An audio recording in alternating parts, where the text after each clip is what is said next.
অস্ট্রেলিয়ার আয়োজনে অবশেষে শুরু হচ্ছে ওমেন এশিয়া কাপ এর মূল পর্ব, যেখানে প্রথমবারের মতো অংশ নিচ্ছে বাংলাদেশের মেয়েরা। প্রথম দিনই বাংলাদেশের ম্যাচ নেই, তবে প্রস্তুতি রয়েছে। আর সেই প্রস্তুতি পর্বে নিজেদের কনফিডেন্স পুরোপুরিভাবে নিজেদের দখলে নিচ্ছে বাংলাদেশের নারী ফুটবল দল। কেমন চলছে তাদের প্রস্তুতি, তার উত্তর খুঁজেছেন সহকর্মী পার্থবনী। সিডনিতে দৌড়ে চলেছে বাংলাদেশ দল। আচ্ছা বলুন তো, ওয়ার্ম আপ সেশনে ঋতুপর্ণাদের এই দৌড় কোন দিকে? প্রশ্ন অদ্ভুত হলেও অনেকে বলবে মাঠের বাম থেকে ডান দিকে, কিন্তু না, এই দৌড় স্বপ্নের দিকে। প্রথমবারের মতো এশিয়ান কাপ খেলতে যাওয়া বাঘিনীরা বাংলাদেশকে এরই মধ্যে গর্বিত করেছে। এখন সেই প্রাপ্তির ডালাটা পূর্ণ করার পালা। রাত পোহালেই পর্দা উঠছে 21তম এএফসি নারী এশিয়ান কাপের। প্রথম দিন পার্থে ফিলিপিন্সের মুখোমুখি হবে স্বাগতিক অস্ট্রেলিয়া। অবশ্য বাংলাদেশের মাঠে নামার সময় আরও খানিকটা বাকি।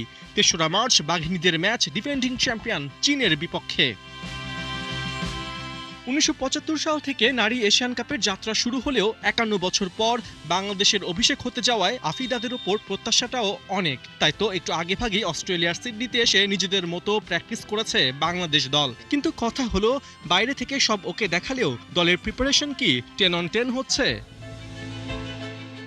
২০ ফেব্রুয়ারি অস্ট্রেলিয়ায় পৌঁছানোর পর জানা যায় কোনো ফিজিও নেই বাংলাদেশ দলে। নিয়মিত ফিজিও জাকিয়া রহমান ভিসা করালেও দলের সাথে যেতে পারেননি শারীরিক অসুস্থতায়। স্বাভাবিকভাবেই প্রশ্ন ওঠে, এত বড় টুর্নামেন্টে বাফুফে কি আগেভাগে কোনো ব্যবস্থা নিতে পারেনি? তুমুল সমালোচনার পর অবশেষে অস্ট্রেলিয়া থেকে একজন ফিজিওর ব্যবস্থা করে ফুটবল ফেডারেশন। তবে যাকে আনা হয়েছে তিনি পুরুষ ফিজিও। তাই দলে কোনো অস্বস্তি আছে কিনা জানতে চাওয়া হয়েছিল ফুটবলার সৌরভী আকন্দ প্রীতির কাছে। আমাদের ফিজিও তো রেডি ছিল, তো উনি অসুস্থ হয়ে গেছে একটু, তো ওনার সার্জারি হয়েছে, তো সেজন্যই আসতে পারে নাই। তো এখানকার ফিজিও আলহামদুলিল্লাহ ভালো, সবাই মানে নিতে পারতেছি।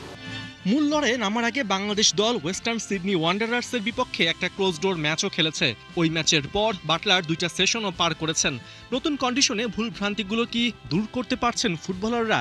আলহামদুলিল্লাহ ভালো, সব কিছু মিলিয়ে ওইখানে আসার পর আমরা একটা ফ্রেন্ডলি ম্যাচ খেলছি। তো ওইখানে যা ভুল ত্রুটি হয়েছে, কোচ আমাদের সেটা 2টা ট্রেনিং সেশন করেছে। যা আমাদের ভুল ত্রুটি হয় সেটা ধরিয়ে দেয় আমাদের, তো ওইটা শুধরানোর চেষ্টা করি আমরা। বাংলাদেশ দলে এবার বয়সভিত্তিক, আরও নির্দিষ্ট করে বললে অনূর্ধ্ব ১৯ দলের 2জন ফুটবলার জায়গা পেয়েছেন। একজন আলপি আক্তার আর অন্যজন সৌরভী আকন্দ প্রীতি। জাতীয় দলে অভিষেক এশিয়ান কাপের মতো মঞ্চে হতে যাচ্ছে বলে সৌরভী কি কিছুটা নার্ভাস? যদি আমি খেলার সুযোগ পাই তো আমি আমার বেস্টটা দেওয়ার চেষ্টা করব। তার এই প্রথমবার বাংলাদেশে তো একটা বড় মঞ্চে আসছে, তো এটা ভালো লাগারই কথা। পার্থ বণিক, ৭১।